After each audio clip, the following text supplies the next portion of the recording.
ఎంతో బలముగా వాడబడే దైవజనులు కూడా అలాగే అజ్ఞానంగా మాట్లాడటము, వాక్యాన్ని వక్రీకరించి ఇదే కరెక్టు అనటము ఎంతవరకు కరెక్ట్ అనేది ఒకసారి దైవ సేవకులైన వారు ఆలోచన చేయాలి.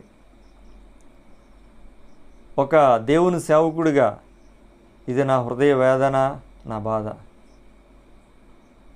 అలాంటి దైవజనులు చూసినప్పుడు వాళ్ళు చక్కగా వాక్యాన్ని బోధించినప్పుడు వాళ్ళకు ఉన్నటువంటి సబ్స్క్రైబర్స్ని బట్టి, వ్యూవర్స్ని బట్టి నేను చాలా సంతోషిస్తూ ఉంటాను. వాక్యంలో కంటెంట్ లేకపోతే వ్యూయర్స్ చూడరు కదండి, వ్యూస్ రావు కదా, సబ్స్క్రైబర్స్ రారు కదా. మరి అన్ని లక్షల మంది సబ్స్క్రైబర్స్ మీకు వచ్చారంటే, అంతమంది వ్యూస్ మీకు వస్తున్నాయంటే మీ ప్రసంగాల్లో ఎంతో సారం ఉందని, కంటెంట్ ఉందని ఎవరైనా ఒప్పుకుని తీరాల్సిందే. అలాంటి